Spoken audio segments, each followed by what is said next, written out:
하루도 잘 보내셨나요?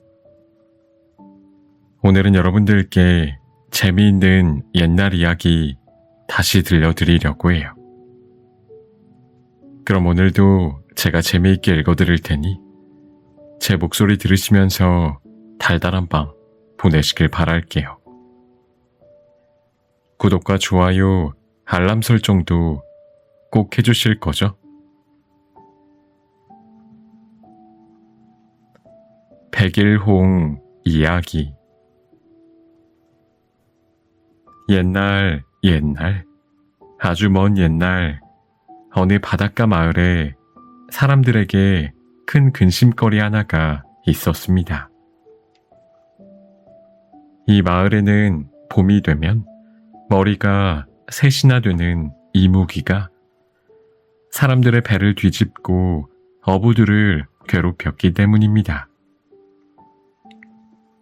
그래서 마을 사람들은 해마다 처녀를 하나씩 뽑아 이무기를 달래기 위해 제물로 바치고 있었습니다. 어느 해 봄날에도 마을 사람들은 또 다시 모두 두려움에 떨었습니다. 마을 사람들은 김 노인의 외동딸 꽃내를 이무기의 제물로 바치기로 했습니다. 김노인과 꽃내는 생이별을 해야만 했답니다. 그런데 그때 어디선가 젊고 힘센 장수 하나가 나타났습니다. 이무기 때문에 어여쁜 처녀를 바칠 수 없다며 이무기를 죽여버리겠다고 했습니다. 장수는 꽃내의 옷으로 갈아입고 제단 위에 대신 올라갔습니다. 그때 머리 셋 달린 이무기가 나타났습니다. 장수는 칼을 휘둘러 이무기의 머리 하나를 쳤습니다. 이무기는 비틀거리더니 바닷속으로 도망가 버렸답니다. 꽃내는 장수 덕분에 목숨을 건졌고 마을에는 평화가 찾아왔습니다. 그러나 이무기가 완전히 죽지 않았기 때문에 또 언제 다시 올지 불안했습니다. 장수는 이무기를 물리치러 바다로 떠나기로 했습니다. 떠나면서 장수는 꽃내에게 약속을 했답니다. 이무기를 죽이고 돌아오면 자기와 결혼해달라고 청혼을 한 것입니다. 내 배는 흰 돛을 달고 떠납니다. 흰 돛을 그대로 달고 오면 살아 돌아오는 것이고, 만일 내가 죽는다면 돛이 붉게 변할 것입니다. 반드시 살아 돌아올 것이니 꼭 기다려 나와 결혼해 주십시오. 이 말을 남기고 장수는 이무기를 물리치러 바다로 떠났습니다. 꽃내는 장수가 돌아오는 날까지 매일 하루도 거르지 않고 바닷가가 보이는 산에 올라 기도를 했습니다. 장수는 이무기를 찾아다니다가 드디어 떠난 지 100일째 되던 날 이무기를 발견하고 힘겹게 물리쳤습니다. 그리고 100일 만에 장수는 꽃내에게 돌아가게 되었습니다. 드디어 바닷가에 장수의 배가 나타났습니다. 꽃내는 가슴이 두근두근 거렸습니다. 배를 보려고 산 위로 올라갔습니다. 그런데 돛은 붉게 변해 있었습니다. 멀리 산 위에서 붉은 돛을 발견한 꽃내는 장수가 죽은 줄 알았습니다. 꽃내는 절망한 나머지 바다에 몸을 던져 죽고 말았습니다.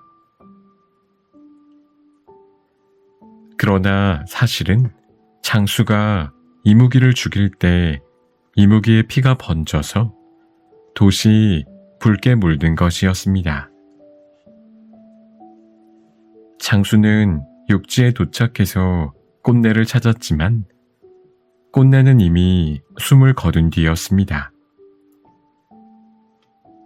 장수는 돌아올 때 돛의 색을 확인하지 못한 것을 후회하며 꽃내를 부둥켜 안고 울었습니다. 장수는 꽃내를 양지 바른 곳에 묻었습니다. 시간이 흘러 꽃내가 죽은 무덤에는 예쁜 꽃이 100일 동안 붉게 피었다가 지곤 했습니다. 사람들은 이 꽃을 꽃내의 넋이라고 하여 100일홍이라고 부른다고 합니다.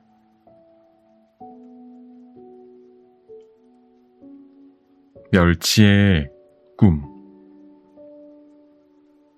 아주 먼 옛날 남쪽 바다에 멸치가 살았습니다. 멸치는 아주 부자여서 대궐 같은 집에 살았답니다. 가자미와 꼴뚜기, 갈치 등을 하인으로 두었는데요. 하루는 멸치가 낮잠을 자다가 이상한 꿈을 꾸었습니다.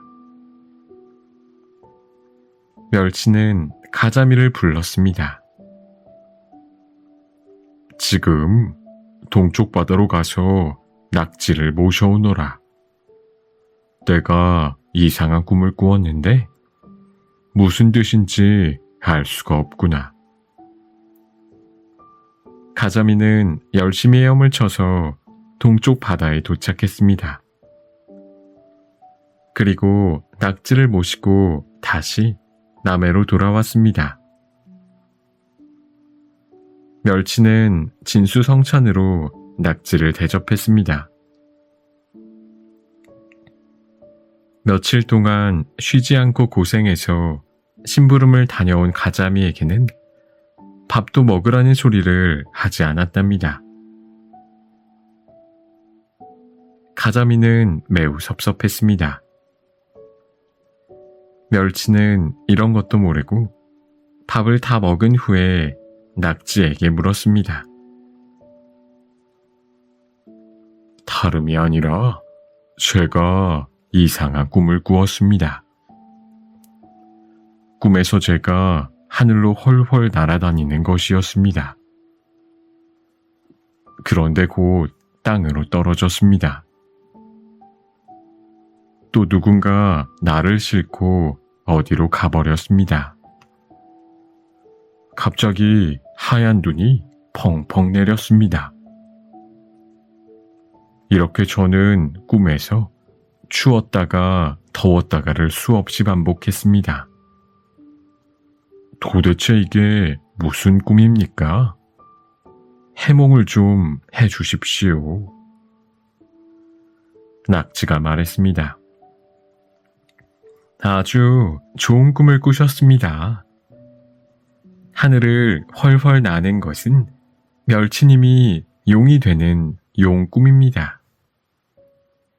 그리고 땅으로 떨어진 것은 용이 되신 멸치님이 비를 내리기 위해서 땅으로 내려오는 것입니다. 그리고 어디로 실려가진 것은 바로 구름입니다. 즉, 용이 되신 멸치님이 구름을 타고 다니시는 모습입니다. 오, 그렇군요. 그런데 갑자기 하얀 눈이 펑펑 내린 것은 무엇입니까? 그것은 날씨가 추워져서 비가 눈으로 바뀌는 것입니다. 용은 사계절을 다스리니까 겨울에는 춥고 여름에는 더운 것입니다. 멸치는 고개를 끄덕이며 해몽을 듣고 기분이 좋았습니다. 그래서 멸치는 낙지에게 금은보와 선물을 가득 주었습니다. 가자미는 그 모습을 보고 은근히 화가 났습니다. 내가 고생한 것은 알아주지도 않고 내가 멸치를 골탕 먹여줘야겠다 라고 생각했습니다. 다음날 낙지가 동쪽 바다로 돌아가자 가자미는 멸치에게 다가가 말했습니다. 주인님, 어제 낙지의 해몽은 잘못되었습니다. 뭐라고? 그럼 너는 내 꿈에 대해 어떻게 생각하느냐? 우선 하늘을 날다가 땅으로 떨어진 것은 주인님이 어부들의 그물에 걸릴 것을 경고하는 것입니다. 그물에 걸리면 어부들이 끌어올리면서 밖으로 나가니 하늘로 올라가는 것과 같습니다. 그리고 어부들이 그물에서 주인님을 떼어놓아 배 위에 올려놓으니 땅속으로 떨어지는 것입니다. 아니, 그렇다면 나를 싣고 간 것이 어부란 말이냐? 그렇습니다. 어부가 주인님을 가지고 가서 석쇠에 올리고 흰 소금을 뿌리니 흰 눈이 내린 것이고, 불을 피워 부채질을 하니 몸이 추웠다 더웠다 하는 것입니다. 그러자 멸치는 화가 나서 가자미의 뺨을 찰싹 3개 쳤습니다.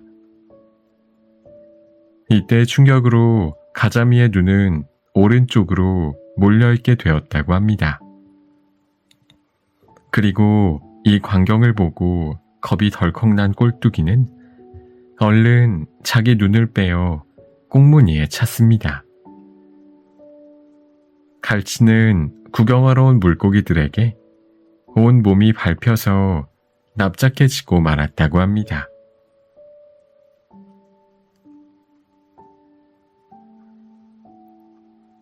에밀레종 이야기.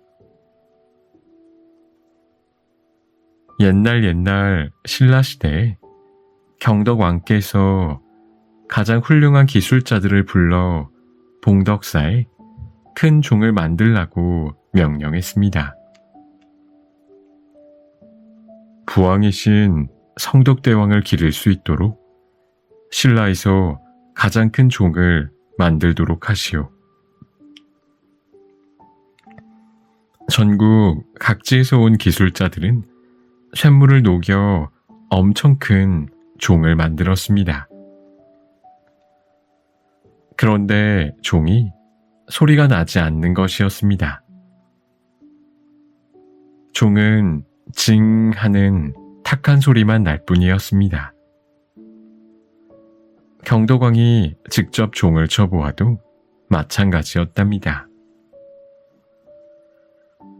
기술자들은 종을 다시 깨트려 녹이고 다시 부어서 굳히면서 종을 만들어 보았습니다. 그러나 종은 여전히 탁한 소리만 나는 것이었습니다.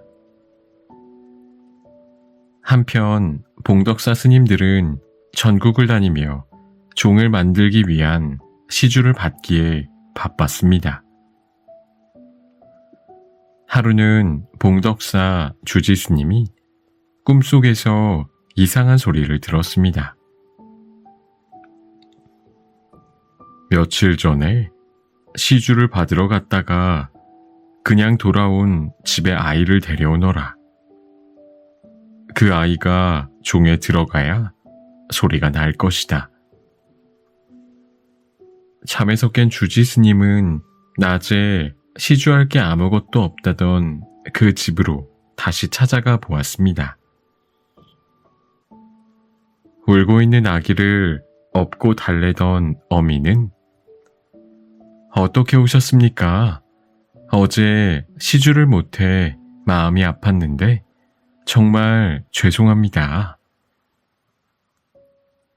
스님은 어젯밤 꿈속에서 들은 이야기를 해 주었습니다. 아기의 어미는 훌쩍훌쩍 울었답니다. 사실 그 아기는 태어나면서 몹쓸 병에 걸려 매일 울고 있었던 것입니다. 무남동녀 외딸로 태어났지만 집이 너무 가난하여 약도 써볼 수 없었습니다. 아기의 어미는 이렇게 아프다가 죽을 바에는 차라리 부처님께 바쳐 내세에 건강한 아기로 태어나는 게 나을지도 모르겠다고 생각했습니다. 어미는 아기를 바치기로 결심했습니다. 그리고 펄펄 끓고 있는 쇳물 속에 아기를 넣었습니다. 드디어 종이 완성되었습니다. 종을 치자 아주 맑고 고운 종소리가 멀리까지 댕댕 퍼져나갔습니다. 그 소리가 마치 에밀레, 에밀레, 즉 엄마, 엄마 하는 소리같이 들려 사람들은 이 종을 에밀레 종이라고 부르게 되었답니다.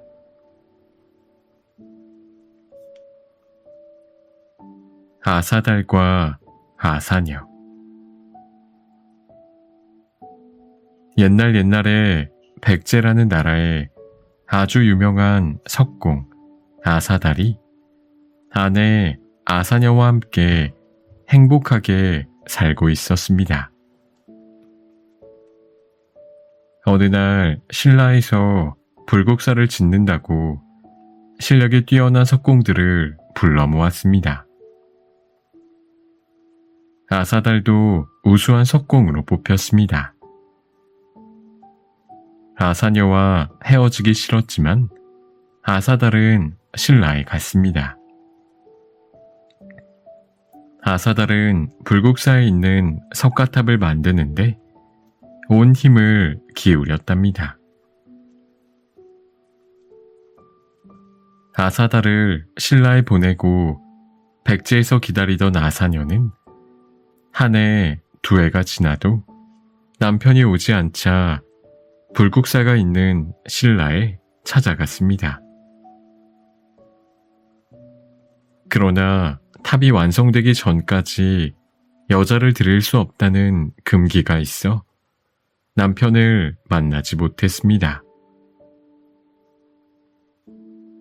아사녀는 포기하지 않고 불국사 문 앞을 오락가락 서성거리며 남편을 기다렸습니다. 이를 보다 못한 불국사 스님이 말했습니다. 여기서 누구를 기다리는 것이오?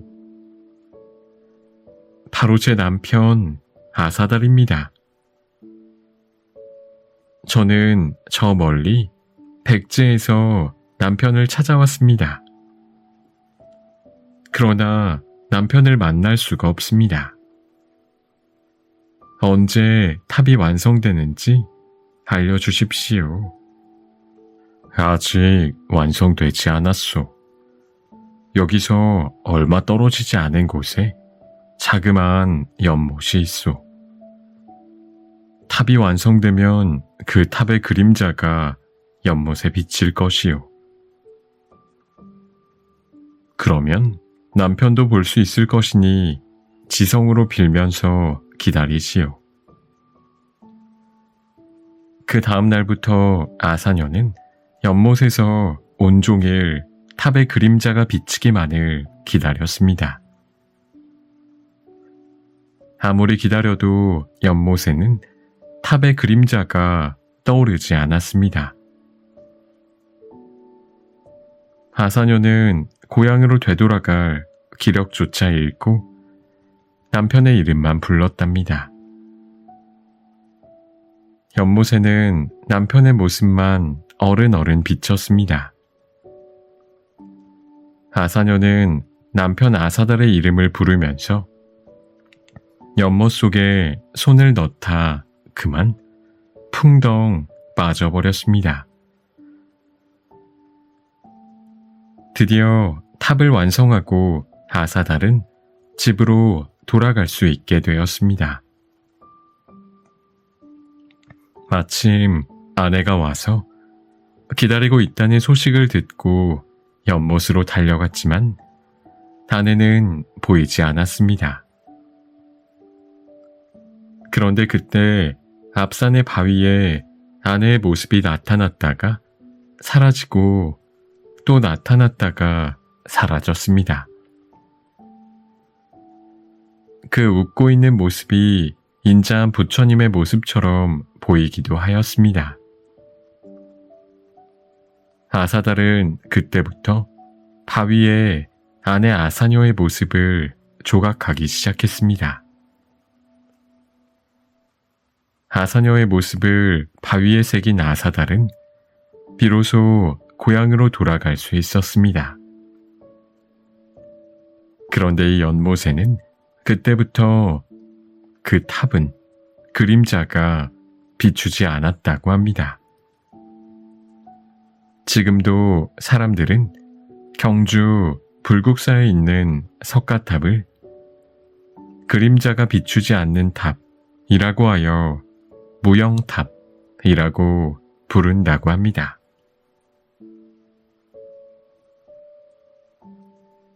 개와 고양이. 옛날 어느 강가에 가난한 할아버지, 할머니 부부가 살았습니다. 할아버지는 물고기를 잡으러 강으로 나갔습니다. 하루 종일 한 마리도 잡히지 않다가 저녁 때쯤 커다란 잉어 한 마리가 잡혔습니다. 그런데 낚시줄에 올라온 잉어가 눈물을 뚝뚝 흘리는 것이었답니다. 할아버지는 가엾은 마음에 잉어를 놓아주었습니다. 잉어는 고맙다는 말을 남기고 강물 속으로 멀리 사라졌습니다. 다음 날 할아버지가 또 낚시를 하러 강가에 나갔습니다. 그때 어디서 한 젊은이가 다가와 어제 저를 살려주셔서 고맙습니다. 그 잉어가 바로 저입니다.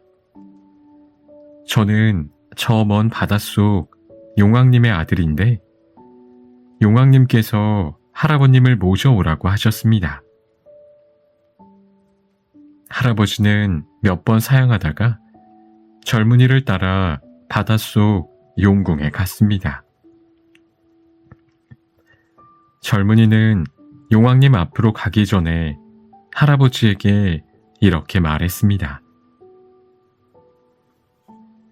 용왕님이 소원을 물어보시면 파란 구슬이 갖고 싶다고 하십시오. 할아버지가 용왕님께 가자 용왕은 제 아들의 생명을 구해주셔서 정말 고맙습니다. 소원을 말씀해 보십시오. 제가 들어드리겠습니다. 할아버지는 젊은이의 말대로 파란 구슬을 갖고 싶다고 말했습니다.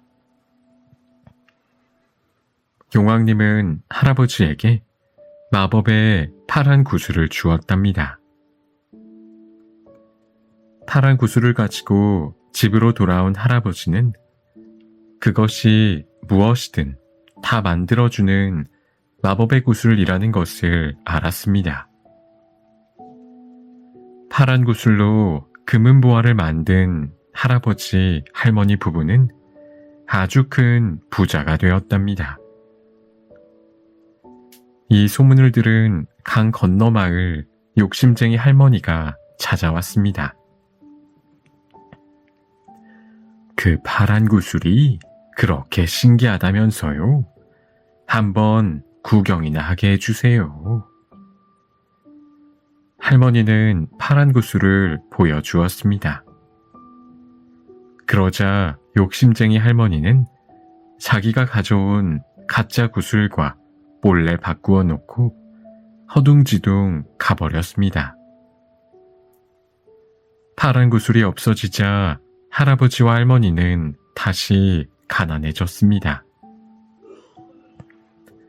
할아버지는 예전처럼 물고기를 잡아서 먹고 살아야 했습니다. 할아버지 집에 있던 개와 고양이도 그 전처럼 배고픈 신세가 되었답니다. 하루는 개와 고양이가 의논을 했습니다. 우리가 파란 구슬을 찾아오자. 그러자.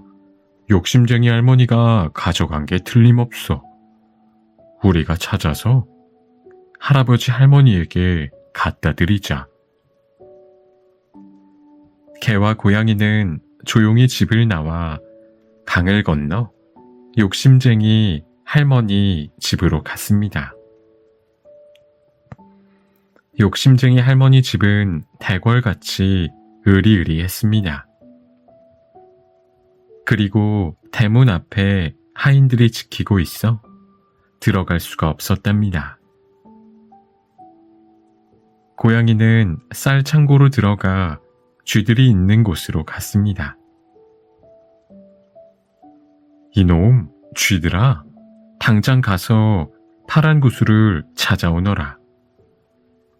그렇지 않으면 모두 잡아먹어버릴 테다. 그러자 쥐 한 마리가 찍찍거리며 재빨리 어디론가 가더니 파란 구슬을 물고 왔습니다. 개와 고양이는 파란 구슬을 가지고 욕심쟁이 할머니 집을 빠져나왔습니다. 강가에 이르자 개는 구슬을 입에 문 고양이를 등에 태우고 강을 건너기로 했습니다. 개는 강을 헤엄쳐 건너면서 파란 구슬이 무사한지 궁금했습니다. 고양이야, 파란 구슬을 잘 물고 있는 거지? 고양이야, 왜 대답이 없어? 구슬은 잘 물고 있냐고. 그러나 고양이가 잘 물고 있다니까 하면서 버럭 화를 냈는데 이렇게 말하는 바람에 입에 물었던 파란 구슬이 강물에 퐁당 빠지고 말았습니다. 개는 파란 구슬을 잃어버린 것이 너무나 속상해 투덜투덜 거렸습니다. 고양이도 개 때문에 파란 구슬을 강물에 빠뜨려 화가 났습니다. 고양이와 개는 밤새 서로 옥신각신 다투다가 강가에 앉아 아침을 맞았습니다. 그때 고깃배가 하나 들어오더니 어부가 배에서 이건 죽은 물고기잖아. 에이 하고 물고기 한 마리를 고양이 있는 쪽으로 휙 던져버렸습니다. 마침 배가 고팠던 고양이는 달려가 물고기를 물었습니다. 물고기 뱃속에는 낮에 강을 건너며 물에 빠뜨렸던 파란 구슬이 들어있었습니다. 고양이는 파란 구슬을 물고 얼른 집으로 달려와 할아버지 할머니에게 드렸습니다. 다시 큰 부자가 된 할아버지 할머니는 구슬을 찾아온 고양이를 방 안에 두었고 개는 밖에서 살게 했습니다. 이 일이 있은 후부터 고양이와 개는 만나기만 하면 으르렁거리고 서로 티격태격 싸우게 되었다고 합니다.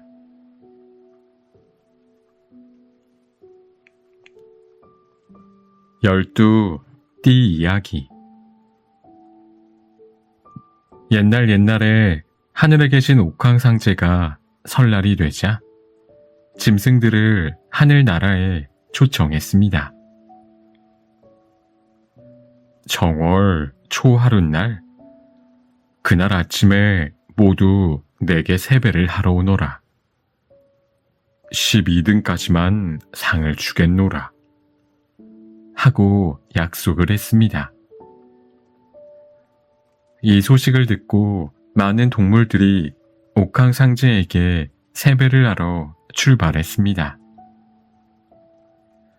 소는 달리기에 자신이 없었습니다. 그래서 소는 설 전날, 즉 금음날 밤에 일찍 출발하였습니다. 부지런히 걸어간 소는 제일 먼저 도착할 수 있었습니다. 그러나 성 안으로 먼저 들어간 것은 소가 아니고 쥐였습니다. 쥐는 소의 등에 몰래 타고 와서 소가 하늘나라 문을 열고 들어갈 때 잽싸게 뛰어내렸던 것입니다. 1등은 쥐가, 소는 2등이 되었고, 그 다음에 호랑이, 토끼, 용, 뱀, 말, 양, 원숭이, 닭, 개가 차례로 도착했습니다. 마지막으로 돼지가 성 안으로 들어오자 문이 꽝 닫혔습니다. 옥황상제는 짐승들에게 말했습니다. 자, 이제 너희들에게 상을 주겠다. 각자 자신이 어떤 재주가 있는지 말해보아라. 그러자 쥐가 찍찍거리며 말했습니다. 저는 아껴서 모으는 재주가 있습니다. 소가 음매하면서 말했습니다. 저는 부지런합니다. 호랑이도 어흥하면서 자신이 가장 용맹하다고 말했고, 토끼는 깡충깡충 뛰면서 꾀가 많다고 자랑했습니다. 용은 비를 뿌려 곡식을 키운다고 했고, 뱀은 참을성이 많다고 말했습니다. 말은 자신이 빨리 뛴다고 했고, 양은 너그럽고 포근하다고 말했습니다. 그리고 원숭이는 재주가 많다고 했고, 또 닭은 저는 항상 정확한 시간을 알고 있습니다 하면서 꼬꼬댁 거렸습니다. 개는 멍멍거리면서 제가 가장 충성스럽습니다 라고 말했고, 돼지도 지지 않고 제가 복을 불러옵니다 라고 꿀꿀대며 자기 자랑을 했습니다. 옥황상제는 12동물들의 자랑을 듣고 모두에게 상을 주면서 쥐가 1등을 했으니 올해를 쥐의 해 라고 말했습니다. 그러자 다른 동물들이 조금 서운했습니다. 소는 자신이 제일 빨리 왔는데 쥐가 가로채서 매우 아쉬웠습니다. 옥황상제는 2등부터 순서대로 1년에 한 번씩 돌아가며 각자의 해를 만들어 모두에게 공평하게 해주었습니다. 12동물들은 모두 좋아했고, 그때부터 한 해마다 동물의 이름을 붙여 자신의 해를 맞았습니다. 사람들도 그 동물의 해에 태어나면 그 동물의 이름으로 띠를 불렀다고 합니다.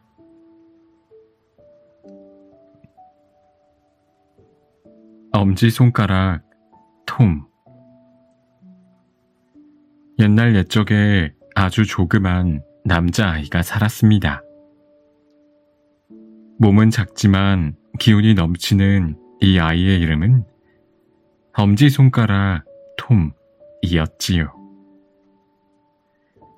엄지손가락 톰은 무슨 일이든 스스로 하려고 했습니다. 엄마나 아빠가 엄지손가락 톰아, 넌 몸이 작으니까 우리가 해줄게 라고 하면 톰은 이렇게 대답했습니다.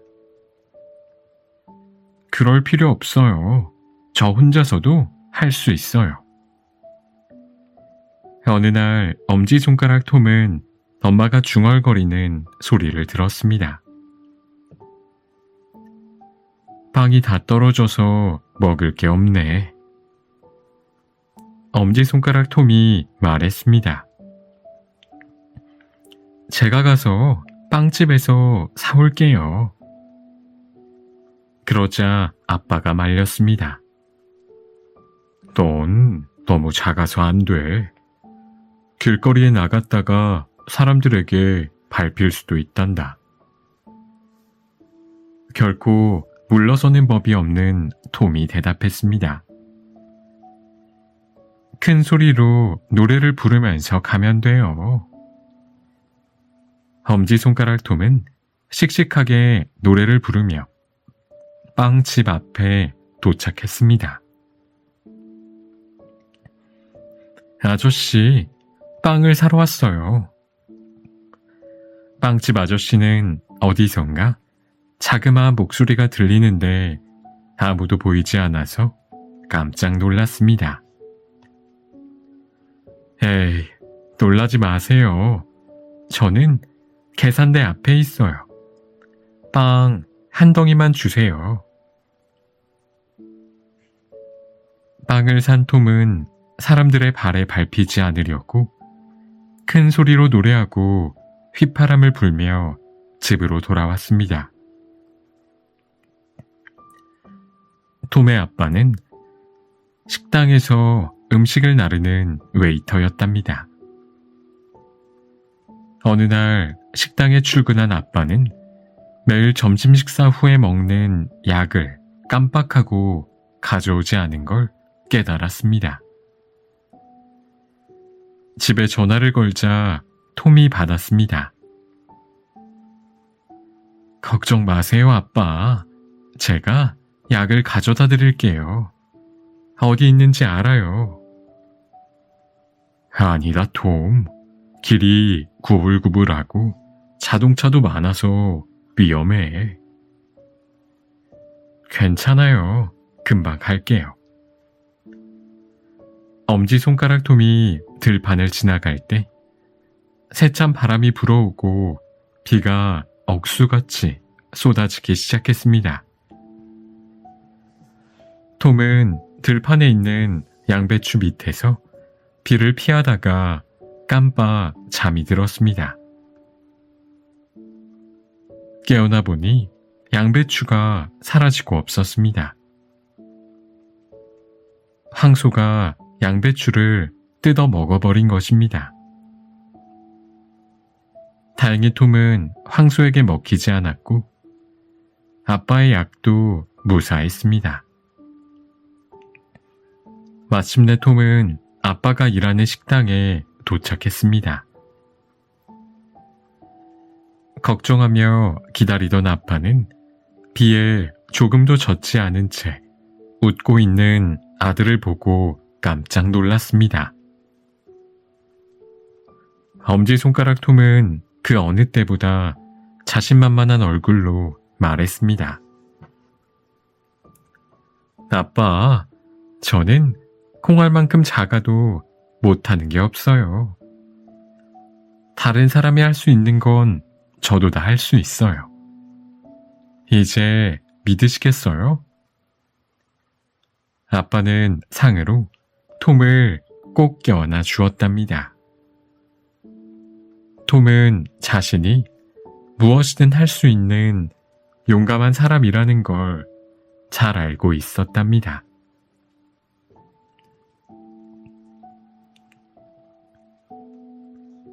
하멜른의 피리 부는 사나이. 쥐떼가 하멜른이라는 도시를 공격했습니다. 갑작스러운 쥐떼의 공격에 아이 어른 할 것 없이 모두가 공포에 휩싸였습니다. 마을 어디든 쥐가 보이지 않는 곳이 없었지요. 집, 가게, 은행, 곡물 창고, 놀이터, 거리까지 쥐들이 빽빽했습니다. 시장과 의원들은 대체 뭐라는 거야? 겁에 질린 사람들이 소리쳤습니다. 아니, 쥐떼가 창고에 저장된 곡식은 물론이고 갓 수확한 곡식까지 전부 먹어치우게 생겼는데 이러다 아이들하고 우리까지 잡아먹을지도 몰라. 사람들의 불만이 커지자 시장은 쥐를 없애주는 사람에게 금화 5만 개를 주겠다고 했습니다.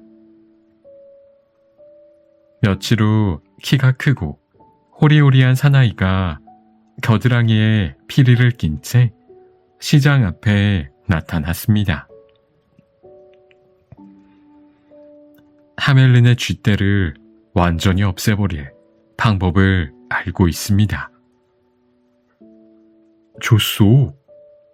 시장이 기뻐하며 소리쳤습니다.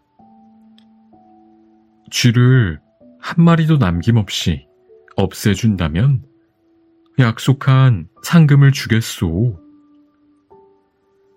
사나이는 피리로 마법의 노래를 연주하며 도시 이곳저곳을 돌아다녔습니다.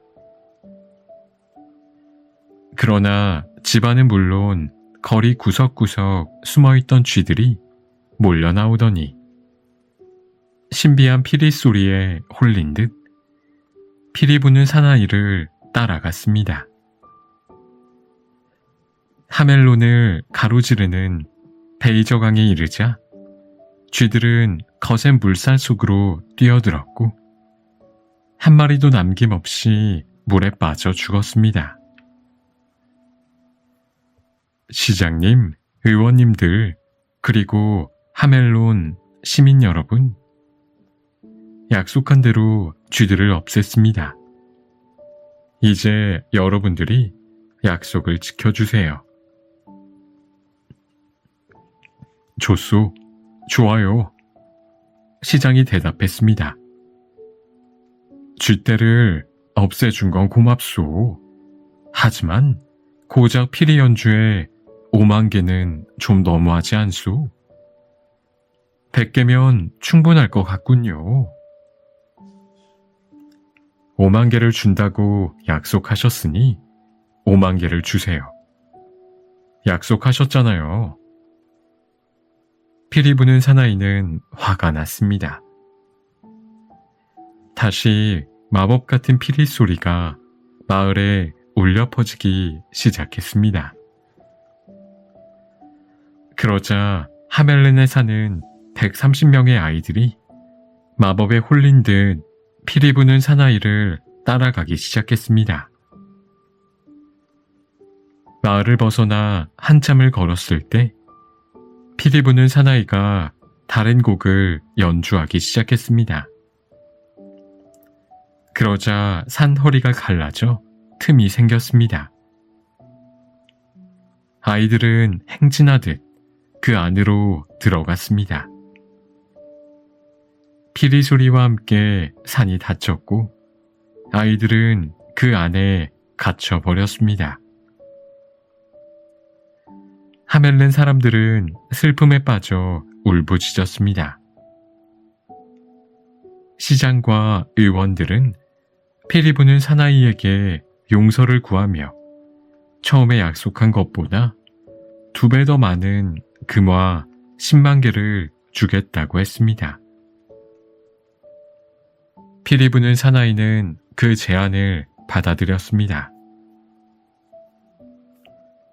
좋아요. 내가 너무 심한 벌을 내린 것 같군요. 아이들을 돌려보내지요. 피리 부는 사나이도 하멜른 사람들도 전부 흡족해 했고, 아이들은 다시 예전처럼 쥐떼 없는 거리에서 뛰어놀 수 있었답니다.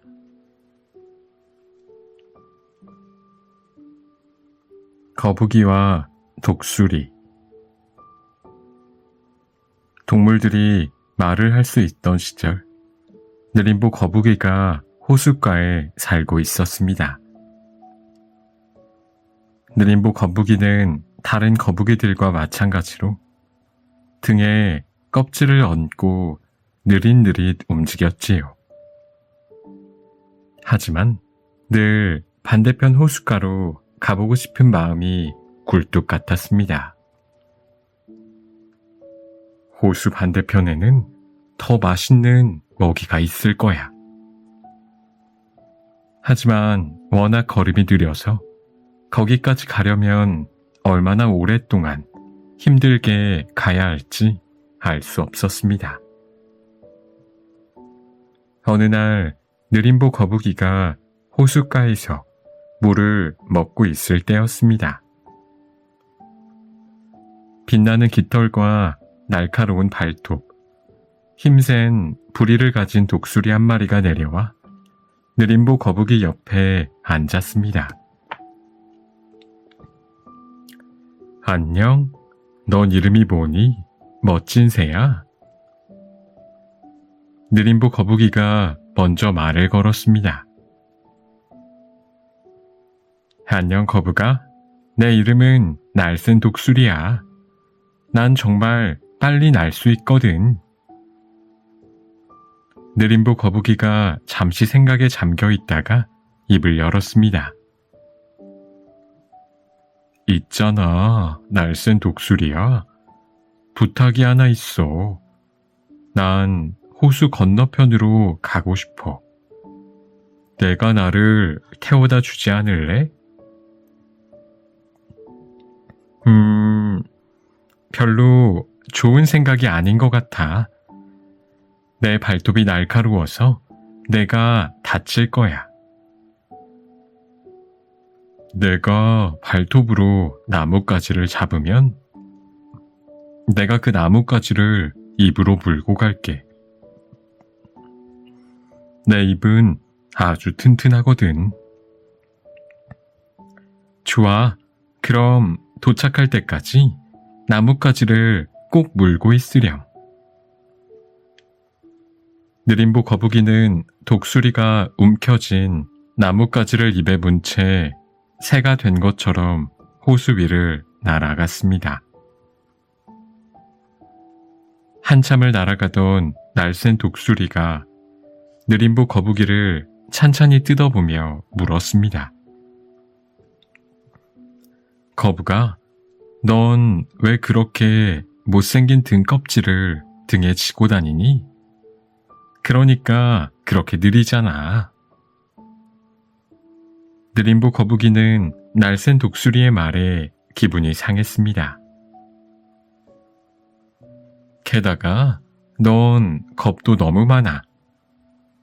위험한 일이 생기면 겁쟁이처럼 등 껍질 속으로 쏙 숨기나 하고. 세상 최고의 겁쟁이지 뭐야. 느림보 거북이는 화가 머리끝까지 났습니다. 저 건방진 독수리가 감히 나를 놀리고 있잖아. 날쌘 독수리는 계속해서 느림보 거북이를 놀려댔습니다.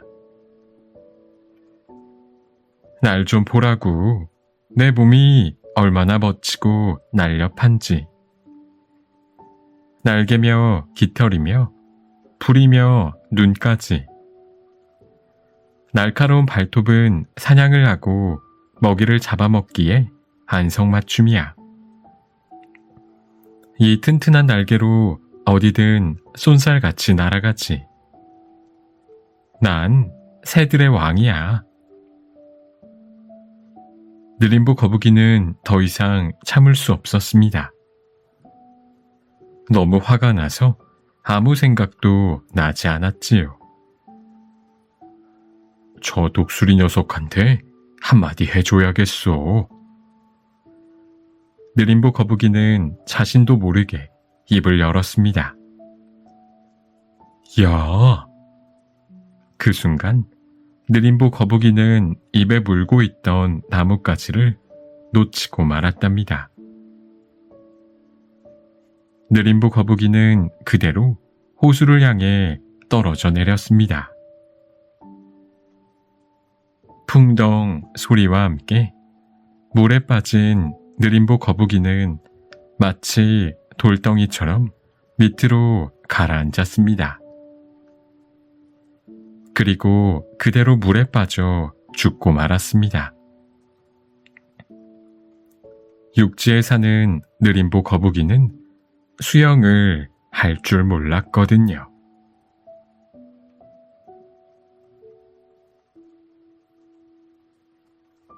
내 친구 블렌카.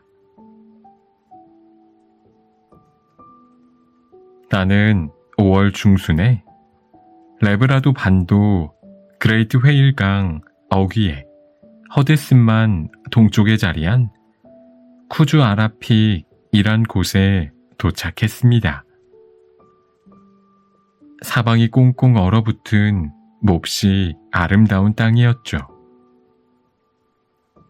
그곳에서 나를 안내해 주기로 한 블렌카를 만났습니다. 이누이트의 땅에 오신 걸 환영합니다.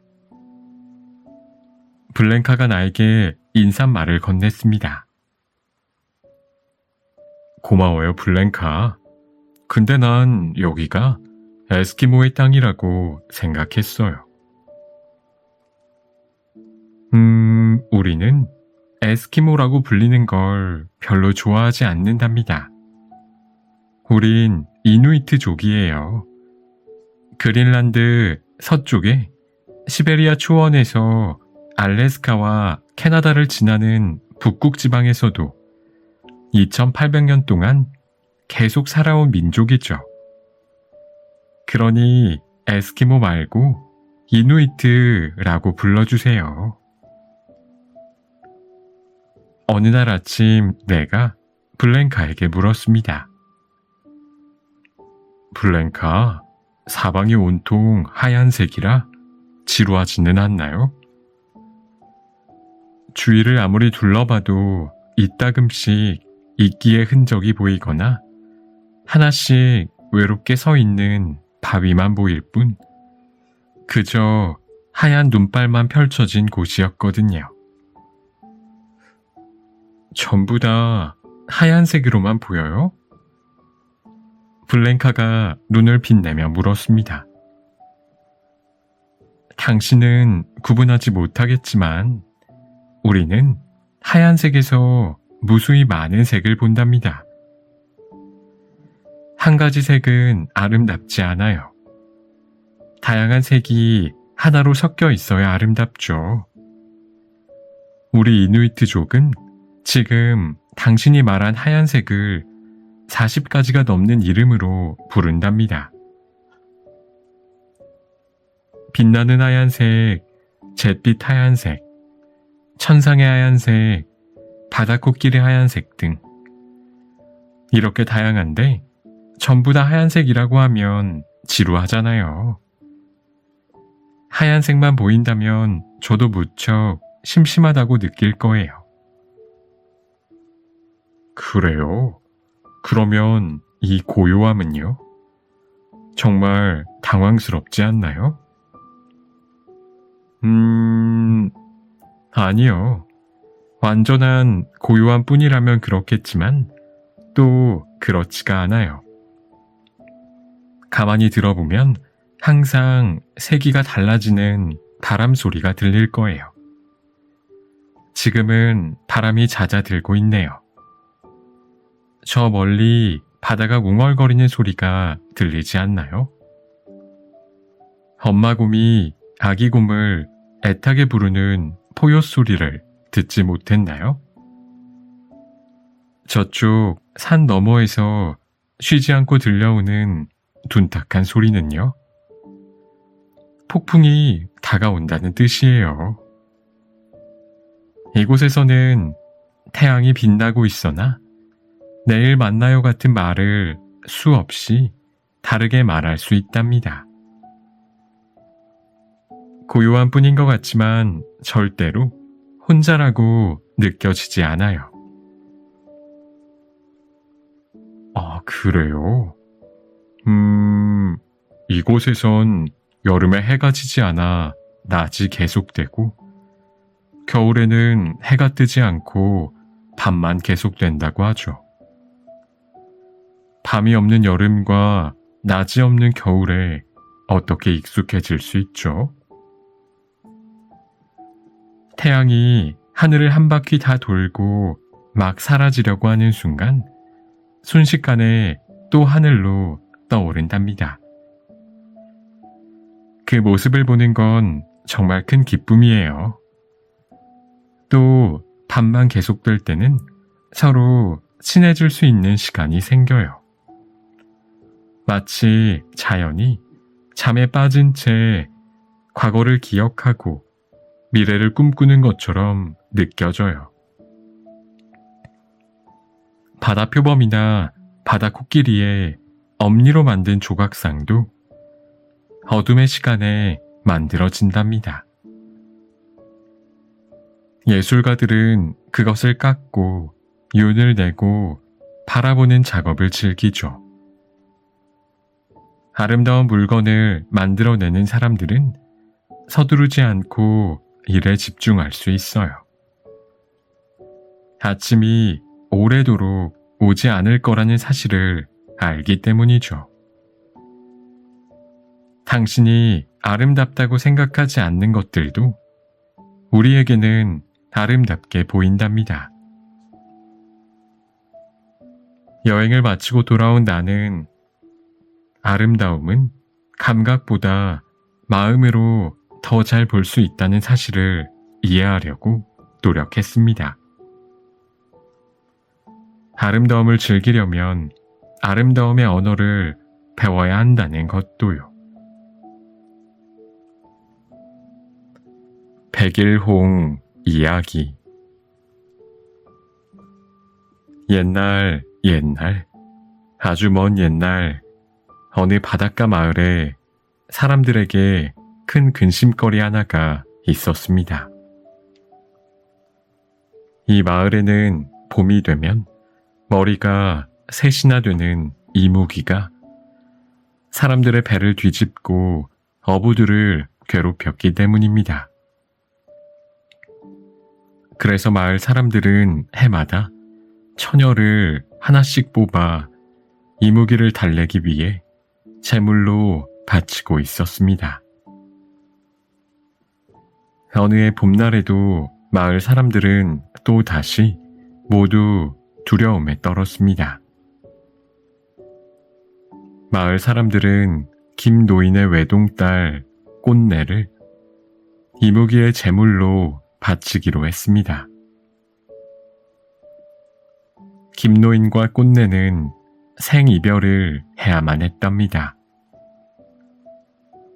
그런데 그때 어디선가 젊고 힘센 장수 하나가 나타났습니다. 이무기 때문에 어여쁜 처녀를 바칠 수 없다며 이무기를 죽여버리겠다고 했습니다. 장수는 꽃내의 옷으로 갈아입고 제단 위에 대신 올라갔습니다. 그때 머리 셋 달린 이무기가 나타났습니다. 장수는 칼을 휘둘러 이무기의 머리 하나를 쳤습니다. 이무기는 비틀거리더니 바닷속으로 도망가 버렸답니다. 꽃내는 장수 덕분에 목숨을 건졌고 마을에는 평화가 찾아왔습니다. 그러나 이무기가 완전히 죽지 않았기 때문에 또 언제 다시 올지 불안했습니다. 장수는 이무기를 물리치러 바다로 떠나기로 했습니다. 떠나면서 장수는 꽃내에게 약속을 했답니다. 이무기를 죽이고 돌아오면 자기와 결혼해달라고 청혼을 한 것입니다. 내 배는 흰 돛을 달고 떠납니다. 흰 돛을 그대로 달고 오면 살아 돌아오는 것이고, 만일 내가 죽는다면 돛이 붉게 변할 것입니다. 반드시 살아 돌아올 것이니 꼭 기다려 나와 결혼해 주십시오. 이 말을 남기고 장수는 이무기를 물리치러 바다로 떠났습니다. 꽃내는 장수가 돌아오는 날까지 매일 하루도 거르지 않고 바닷가가 보이는 산에 올라 기도를 했습니다. 장수는 이무기를 찾아다니다가 드디어 떠난 지 100일째 되던 날 이무기를 발견하고 힘겹게 물리쳤습니다. 그리고 100일 만에 장수는 꽃내에게 돌아가게 되었습니다. 드디어 바닷가에 장수의 배가 나타났습니다. 꽃내는 가슴이 두근두근 거렸습니다. 배를 보려고 산 위로 올라갔습니다. 그런데 돛은 붉게 변해 있었습니다. 멀리 산 위에서 붉은 돛을 발견한 꽃내는 장수가 죽은 줄 알았습니다. 꽃내는 절망한 나머지 바다에 몸을 던져 죽고 말았습니다. 그러나 사실은 장수가 이무기를 죽일 때 이무기의 피가 번져서 돛이 붉게 물든 것이었습니다. 장수는 육지에 도착해서 꽃내를 찾았지만 꽃내는 이미 숨을 거둔 뒤였습니다. 장수는 돌아올 때 돛의 색을 확인하지 못한 것을 후회하며 꽃내를 부둥켜 안고 울었습니다. 장수는 꽃내를 양지 바른 곳에 묻었습니다. 시간이 흘러 꽃내가 죽은 무덤에는 예쁜 꽃이 100일 동안 붉게 피었다가 지곤 했습니다. 사람들은 이 꽃을 꽃내의 넋이라고 하여 100일홍이라고 부른다고 합니다.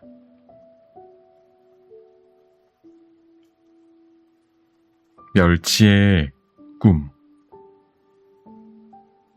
아주 먼 옛날 남쪽 바다에 멸치가 살았습니다.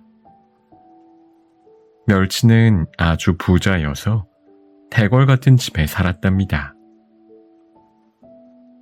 가자미와 꼴뚜기, 갈치 등을 하인으로 두었는데요.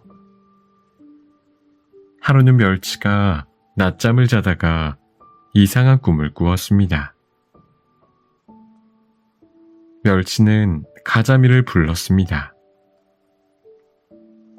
지금 동쪽 바다로 가서 낙지를 모셔오너라.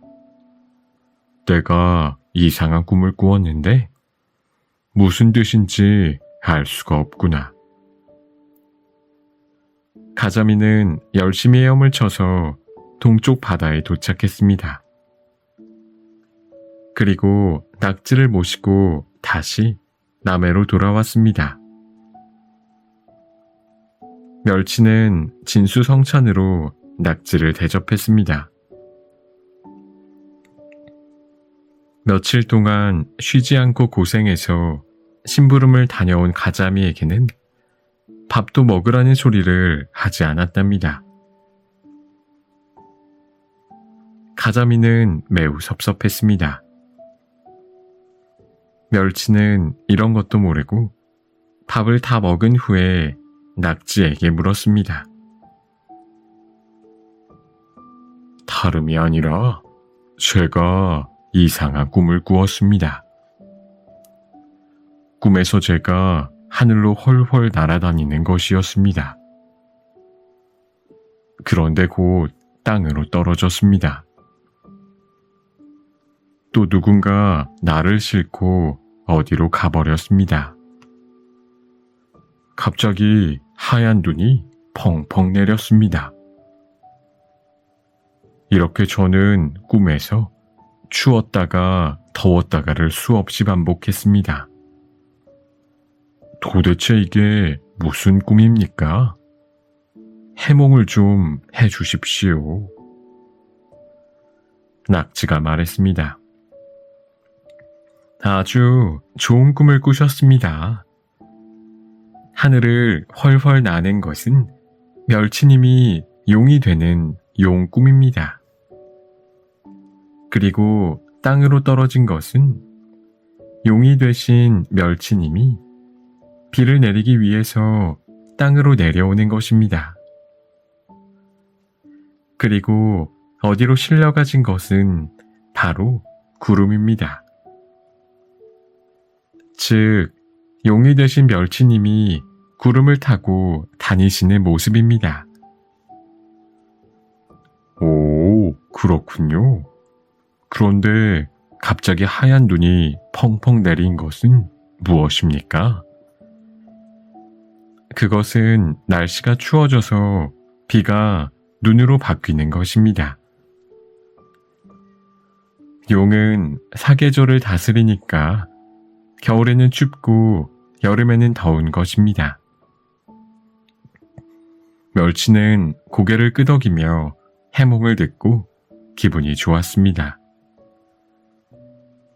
그래서 멸치는 낙지에게 금은보와 선물을 가득 주었습니다.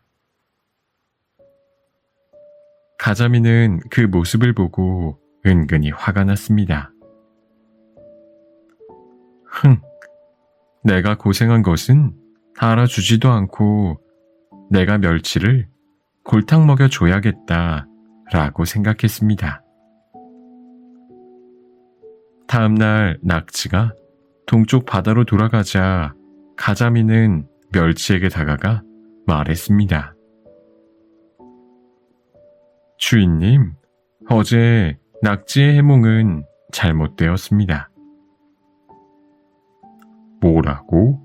그럼 너는 내 꿈에 대해 어떻게 생각하느냐? 우선 하늘을 날다가 땅으로 떨어진 것은 주인님이 어부들의 그물에 걸릴 것을 경고하는 것입니다. 그물에 걸리면 어부들이 끌어올리면서 밖으로 나가니 하늘로 올라가는 것과 같습니다. 그리고 어부들이 그물에서 주인님을 떼어놓아 배 위에 올려놓으니 땅속으로 떨어지는 것입니다. 아니, 그렇다면 나를 싣고 간 것이 어부란 말이냐? 그렇습니다. 어부가 주인님을 가지고 가서 석쇠에 올리고 흰 소금을 뿌리니 흰 눈이 내린 것이고, 불을 피워 부채질을 하니 몸이 추웠다 더웠다 하는 것입니다. 그러자 멸치는 화가 나서 가자미의 뺨을 찰싹 3개 쳤습니다.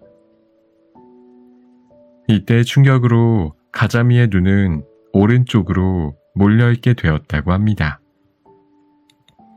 그리고 이 광경을 보고 겁이 덜컥 난 꼴뚜기는 얼른 자기 눈을 빼어 꽁무니에 찼습니다. 갈치는 구경하러 온 물고기들에게 온 몸이 밟혀서 납작해지고 말았다고 합니다.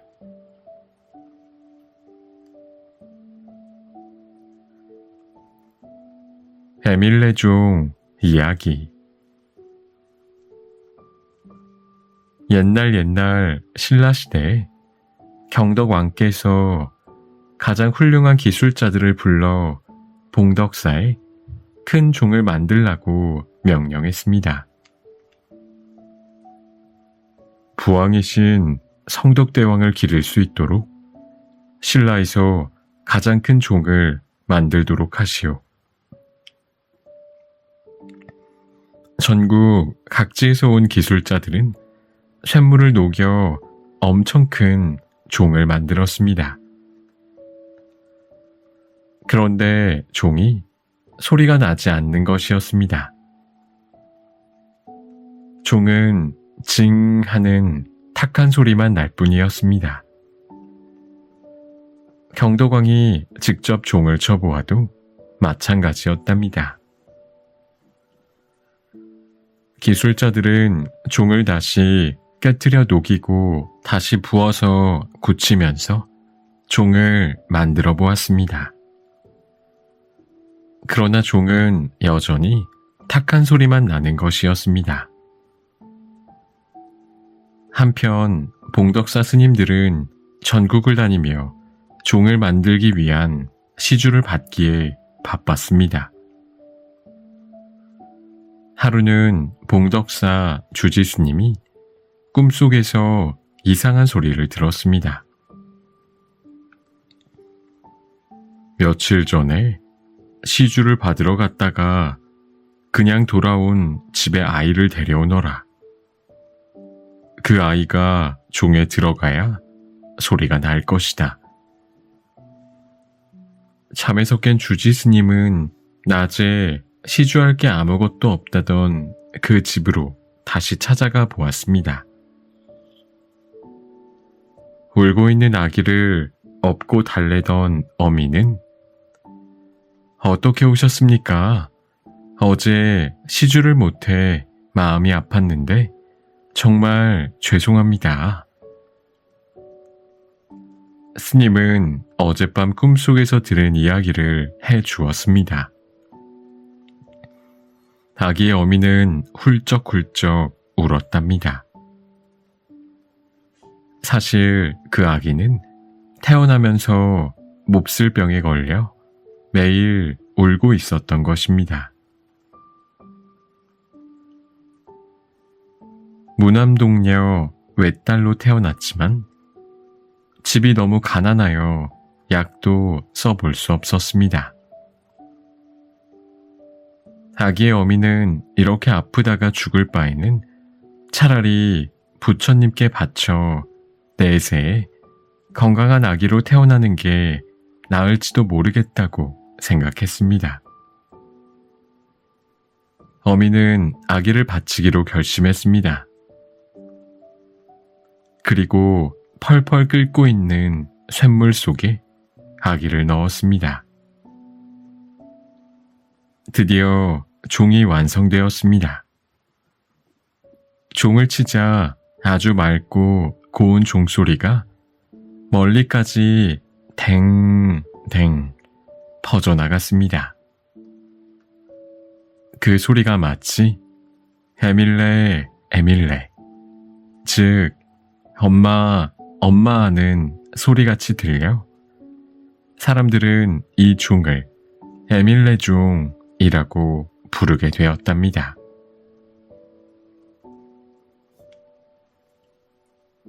아사달과 아사녀. 옛날에 백제라는 나라에 아주 유명한 석공 아사달이 아내 아사녀와 함께 행복하게 살고 있었습니다. 어느 날 신라에서 불국사를 짓는다고 실력이 뛰어난 석공들을 불러 모았습니다. 아사달도 우수한 석공으로 뽑혔습니다. 아사녀와 헤어지기 싫었지만 아사달은 신라에 갔습니다. 아사달은 불국사에 있는 석가탑을 만드는데 온 힘을 기울였답니다. 아사달을 신라에 보내고 백제에서 기다리던 아사녀는 한 해, 두 해가 지나도 남편이 오지 않자 불국사가 있는 신라에 찾아갔습니다. 그러나 탑이 완성되기 전까지 여자를 들일 수 없다는 금기가 있어 남편을 만나지 못했습니다. 아사녀는 포기하지 않고 불국사 문 앞을 오락가락 서성거리며 남편을 기다렸습니다. 이를 보다 못한 불국사 스님이 말했습니다. 여기서 누구를 기다리는 것이오? 바로 제 남편 아사달입니다.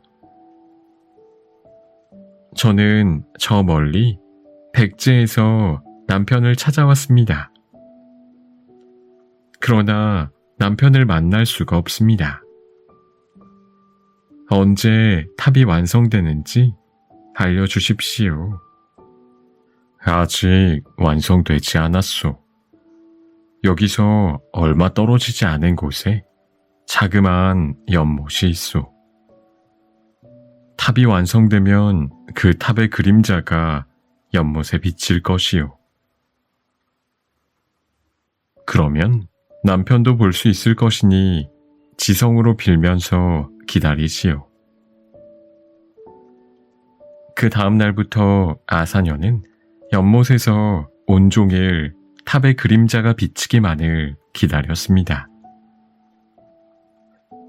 아무리 기다려도 연못에는 탑의 그림자가 떠오르지 않았습니다.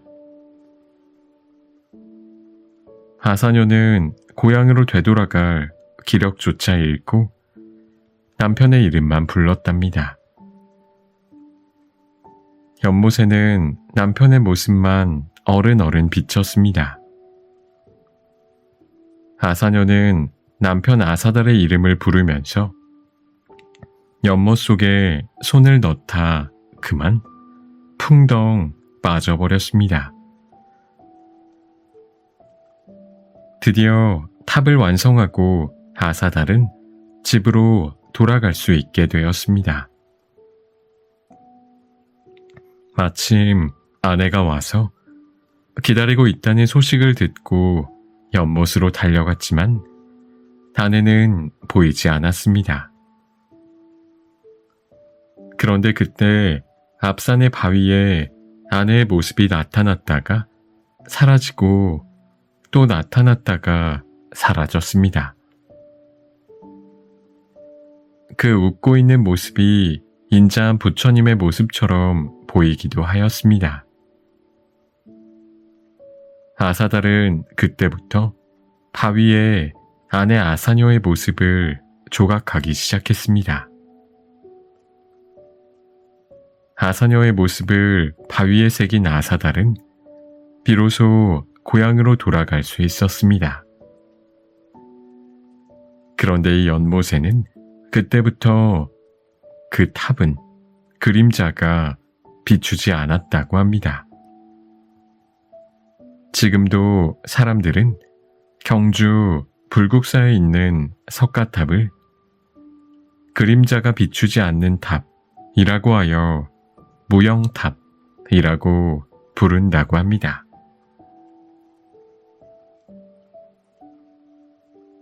개와 고양이. 옛날 어느 강가에 가난한 할아버지, 할머니 부부가 살았습니다. 할아버지는 물고기를 잡으러 강으로 나갔습니다. 하루 종일 한 마리도 잡히지 않다가 저녁 때쯤 커다란 잉어 한 마리가 잡혔습니다. 그런데 낚시줄에 올라온 잉어가 눈물을 뚝뚝 흘리는 것이었답니다. 할아버지는 가엾은 마음에 잉어를 놓아주었습니다. 잉어는 고맙다는 말을 남기고 강물 속으로 멀리 사라졌습니다. 다음 날 할아버지가 또 낚시를 하러 강가에 나갔습니다. 그때 어디서 한 젊은이가 다가와 어제 저를 살려주셔서 고맙습니다.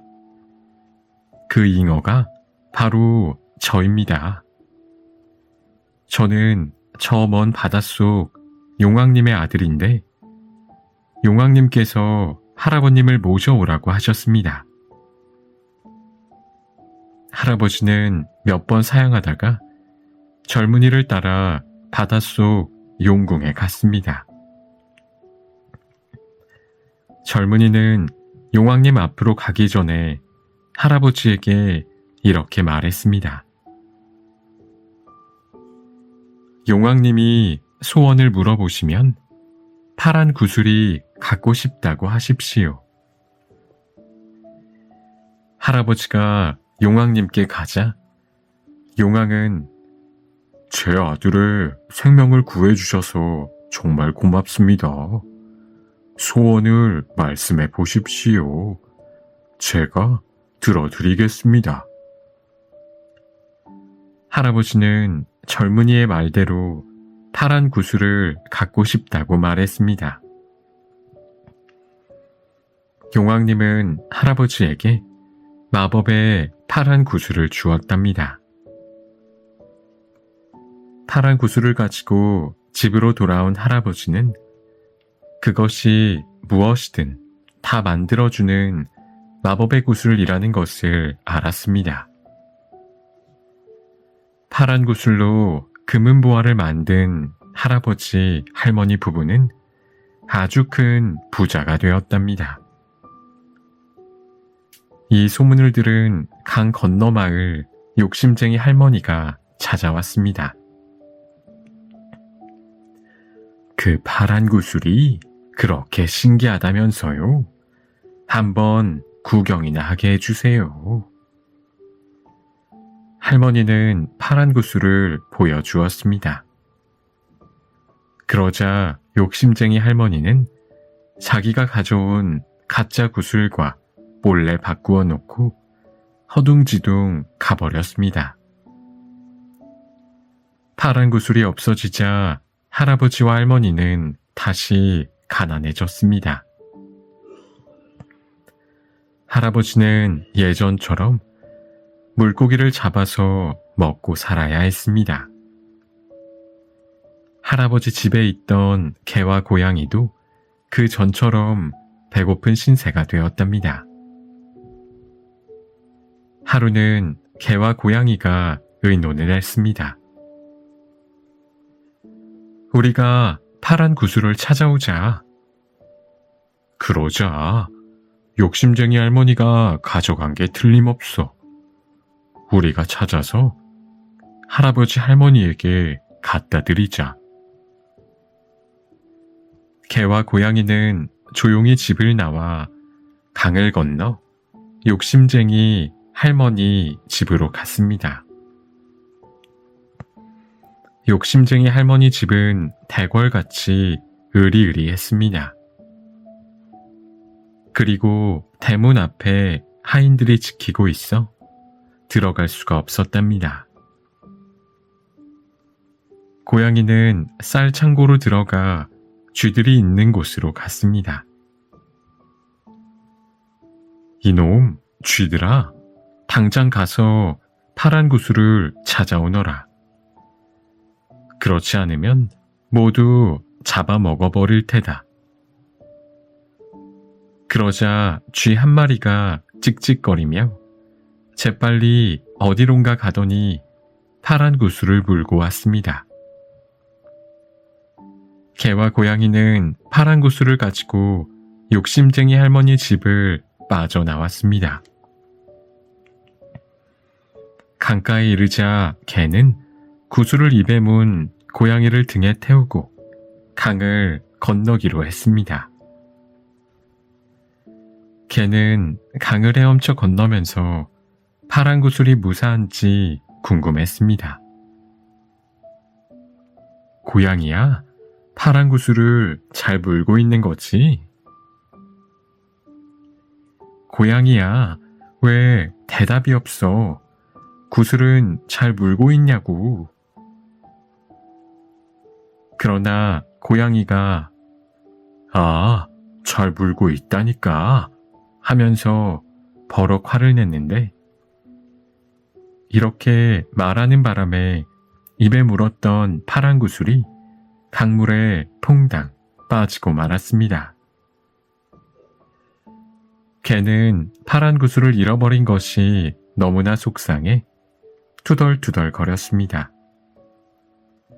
고양이도 개 때문에 파란 구슬을 강물에 빠뜨려 화가 났습니다. 고양이와 개는 밤새 서로 옥신각신 다투다가 강가에 앉아 아침을 맞았습니다. 그때 고깃배가 하나 들어오더니 어부가 배에서 이건 죽은 물고기잖아. 에이 하고 물고기 한 마리를 고양이 있는 쪽으로 휙 던져버렸습니다. 마침 배가 고팠던 고양이는 달려가 물고기를 물었습니다. 물고기 뱃속에는 낮에 강을 건너며 물에 빠뜨렸던 파란 구슬이 들어있었습니다. 고양이는 파란 구슬을 물고 얼른 집으로 달려와 할아버지 할머니에게 드렸습니다. 다시 큰 부자가 된 할아버지 할머니는 구슬을 찾아온 고양이를 방 안에 두었고 개는 밖에서 살게 했습니다. 이 일이 있은 후부터 고양이와 개는 만나기만 하면 으르렁거리고 서로 티격태격 싸우게 되었다고 합니다.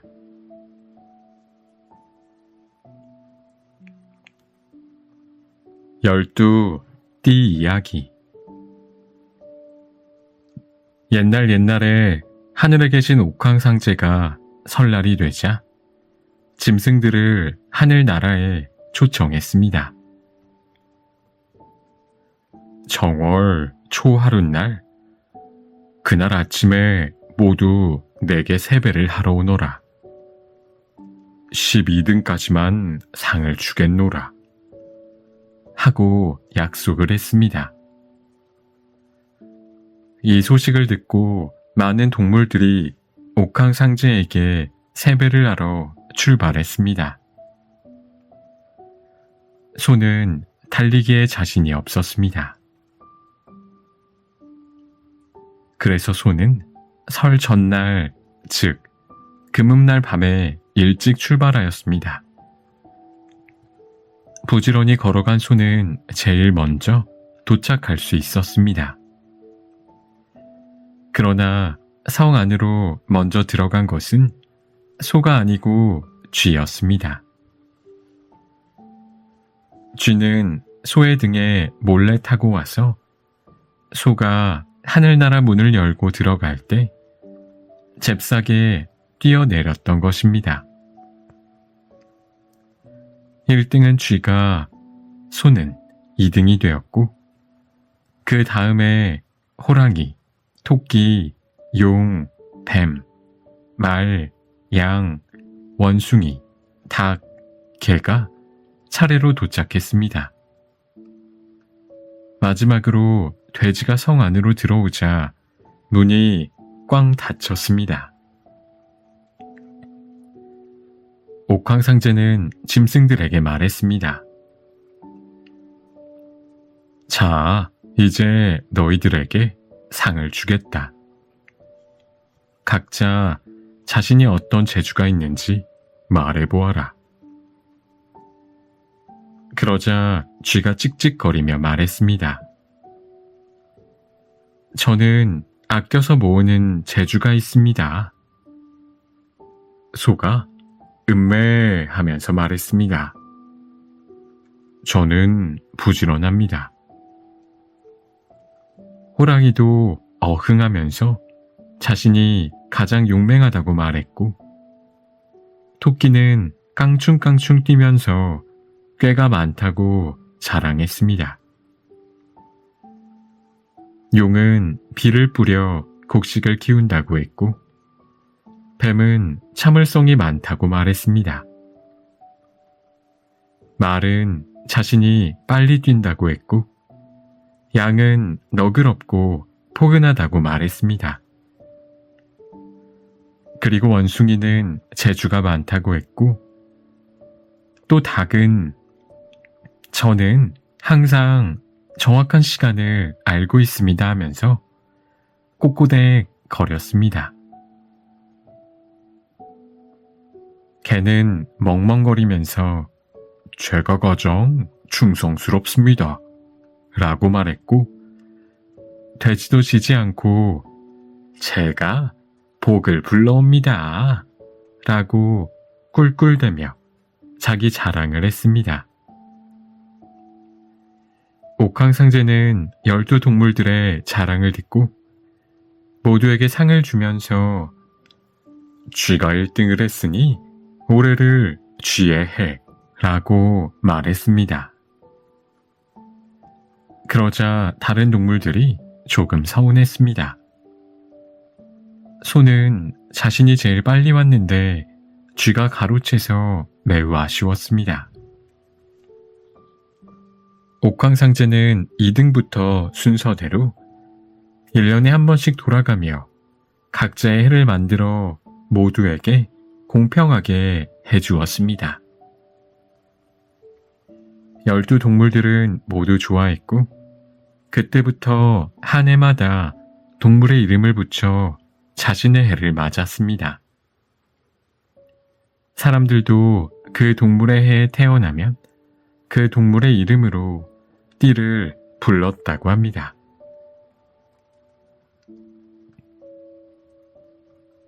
엄지손가락 톰. 옛날 옛적에 아주 조그만 남자아이가 살았습니다. 몸은 작지만 기운이 넘치는 이 아이의 이름은 엄지손가락 톰이었지요. 엄지손가락 톰은 무슨 일이든 스스로 하려고 했습니다. 엄마나 아빠가 엄지손가락 톰아, 넌 몸이 작으니까 우리가 해줄게 라고 하면 톰은 이렇게 대답했습니다. 그럴 필요 없어요. 저 혼자서도 할 수 있어요. 어느 날 엄지손가락 톰은 엄마가 중얼거리는 소리를 들었습니다. 빵이 다 떨어져서 먹을 게 없네. 엄지손가락 톰이 말했습니다. 제가 가서 빵집에서 사올게요.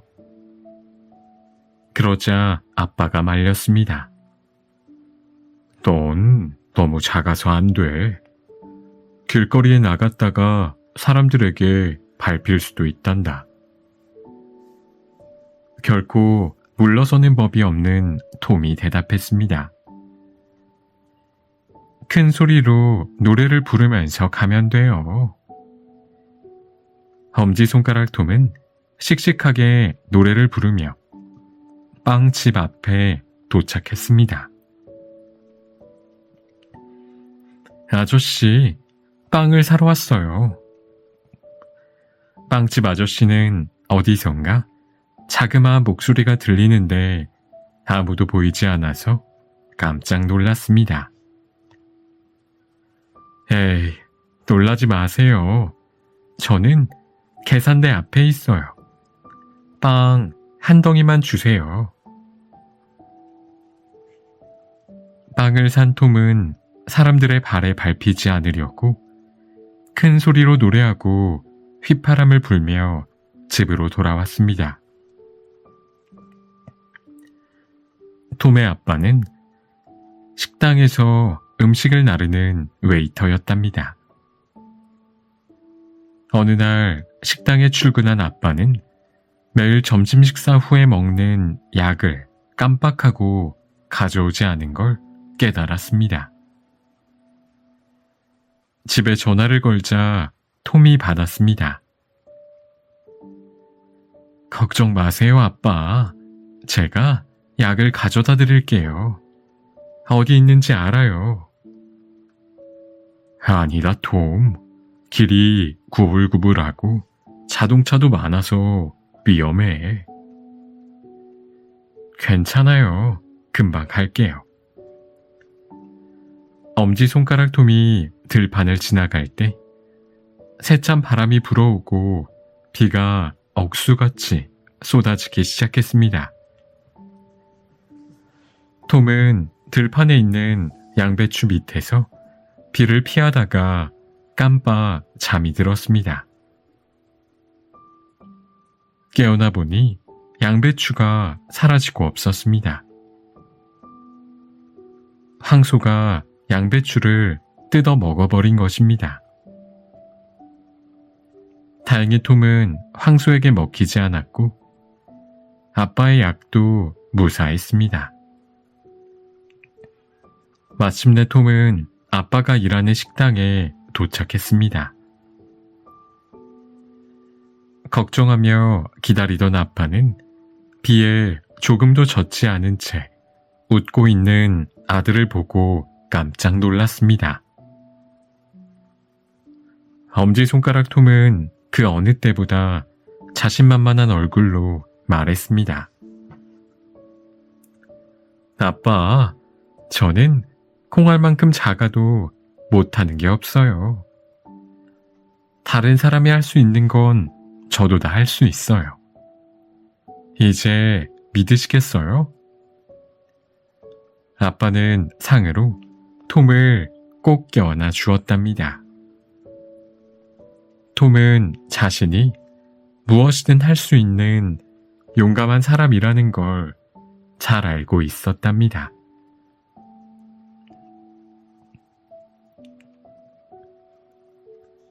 하멜른의 피리 부는 사나이. 쥐떼가 하멜른이라는 도시를 공격했습니다. 갑작스러운 쥐떼의 공격에 아이 어른 할 것 없이 모두가 공포에 휩싸였습니다. 마을 어디든 쥐가 보이지 않는 곳이 없었지요. 집, 가게, 은행, 곡물 창고, 놀이터, 거리까지 쥐들이 빽빽했습니다. 시장과 의원들은 대체 뭐라는 거야? 겁에 질린 사람들이 소리쳤습니다.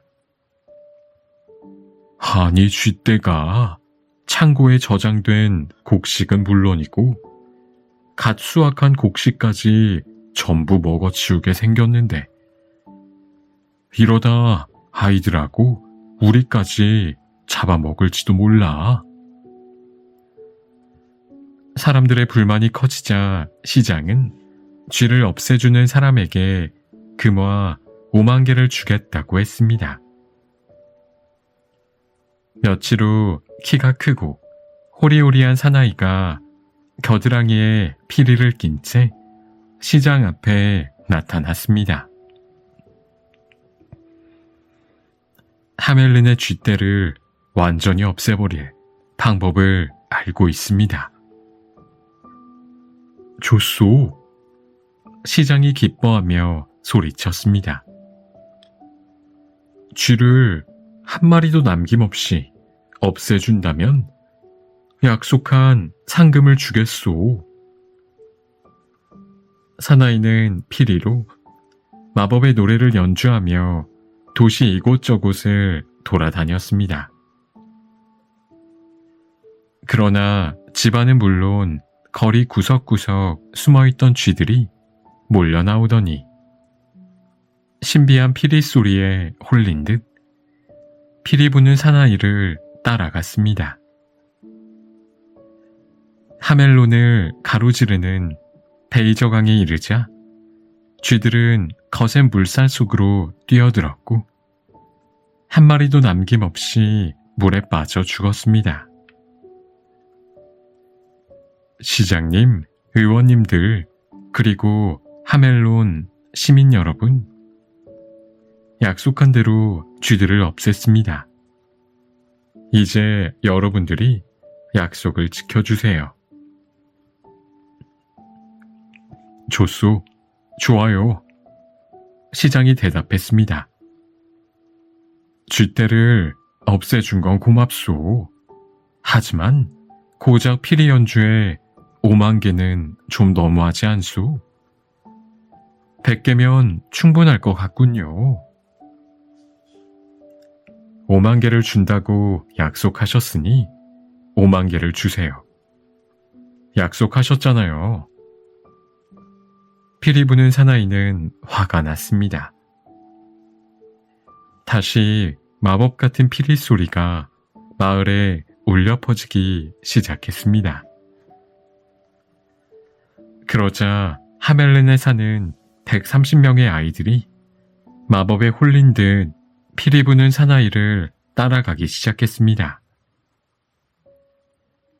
마을을 벗어나 한참을 걸었을 때 피리 부는 사나이가 다른 곡을 연주하기 시작했습니다.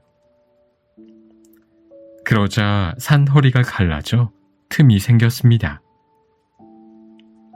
아이들은 행진하듯 그 안으로 들어갔습니다. 피리 소리와 함께 산이 닫혔고 아이들은 그 안에 갇혀버렸습니다. 하멜른 사람들은 슬픔에 빠져 울부짖었습니다. 시장과 의원들은 피리 부는 사나이에게 용서를 구하며 처음에 약속한 것보다 2배 더 많은 금화 10만 개를 주겠다고 했습니다. 피리 부는 사나이는 그 제안을 받아들였습니다. 좋아요. 내가 너무 심한 벌을 내린 것 같군요. 아이들을 돌려보내지요.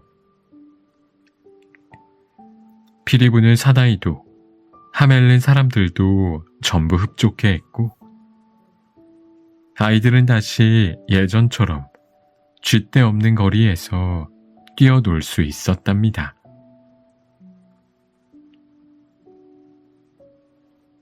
거북이와 독수리. 동물들이 말을 할 수 있던 시절, 느림보 거북이가 호숫가에 살고 있었습니다. 느림보 거북이는 다른 거북이들과 마찬가지로 등에 껍질을 얹고 느릿느릿 움직였지요. 하지만 늘 반대편 호숫가로 가보고 싶은 마음이 굴뚝 같았습니다. 호수 반대편에는 더 맛있는 먹이가 있을 거야. 하지만 워낙 걸음이 느려서 거기까지 가려면 얼마나 오랫동안 힘들게 가야 할지 알 수 없었습니다. 어느 날 느림보 거북이가 호숫가에서 물을 먹고 있을 때였습니다. 빛나는 깃털과 날카로운 발톱, 힘센 부리를 가진 독수리 한 마리가 내려와 느림보 거북이 옆에 앉았습니다. 안녕, 넌 이름이 뭐니? 멋진 새야? 느림보 거북이가 먼저 말을 걸었습니다. 안녕 거북아, 내 이름은 날쌘 독수리야. 난 정말 빨리 날 수 있거든. 느림보 거북이가 잠시 생각에 잠겨 있다가 입을 열었습니다. 있잖아, 날쌘 독수리야. 부탁이 하나 있어. 난 호수 건너편으로 가고 싶어. 내가 나를 태워다 주지 않을래? 별로 좋은 생각이 아닌 것 같아. 내 발톱이 날카로워서 내가 다칠 거야. 내가 발톱으로 나뭇가지를 잡으면 내가 그 나뭇가지를 입으로 물고 갈게. 내 입은 아주 튼튼하거든. 좋아. 그럼 도착할 때까지 나뭇가지를 꼭 물고 있으렴. 느림보 거북이는 독수리가 움켜쥔 나뭇가지를 입에 문 채 새가 된 것처럼 호수 위를 날아갔습니다. 한참을 날아가던 날쌘 독수리가 느림보 거북이를 찬찬히 뜯어보며 물었습니다. 거북아, 넌 왜 그렇게 못생긴 등껍질을 등에 지고 다니니? 그러니까 그렇게 느리잖아. 느림보 거북이는 날쌘 독수리의 말에 기분이 상했습니다. 게다가 넌 겁도 너무 많아. 위험한 일이 생기면 겁쟁이처럼 등 껍질 속으로 쏙 숨기나 하고. 세상 최고의 겁쟁이지 뭐야. 느림보 거북이는 화가 머리끝까지 났습니다. 저 건방진 독수리가 감히 나를 놀리고 있잖아.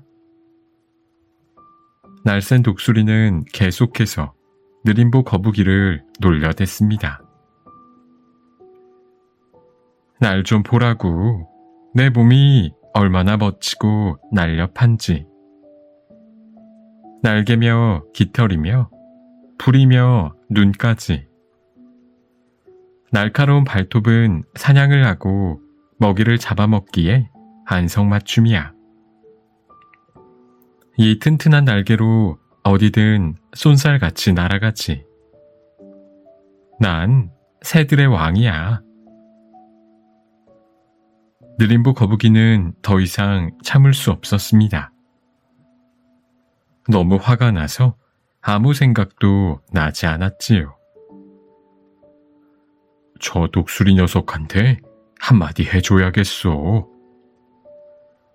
느림보 거북이는 자신도 모르게 입을 열었습니다. 야! 그 순간 느림보 거북이는 입에 물고 있던 나뭇가지를 놓치고 말았답니다. 느림보 거북이는 그대로 호수를 향해 떨어져 내렸습니다. 풍덩 소리와 함께 물에 빠진 느림보 거북이는 마치 돌덩이처럼 밑으로 가라앉았습니다. 그리고 그대로 물에 빠져 죽고 말았습니다. 육지에 사는 느림보 거북이는 수영을 할 줄 몰랐거든요.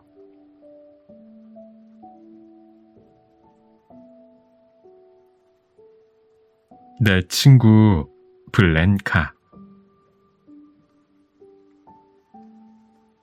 나는 5월 중순에 레브라도 반도 그레이트 회일강 어귀에 허드슨만 동쪽에 자리한 쿠주 아라픽이란 곳에 도착했습니다. 사방이 꽁꽁 얼어붙은 몹시 아름다운 땅이었죠. 그곳에서 나를 안내해 주기로 한 블렌카를 만났습니다. 이누이트의 땅에 오신 걸 환영합니다. 블렌카가 나에게 인사말을 건넸습니다. 고마워요, 블렌카. 근데 난 여기가 에스키모의 땅이라고 생각했어요. 우리는 에스키모라고 불리는 걸 별로 좋아하지 않는답니다. 우린 이누이트족이에요.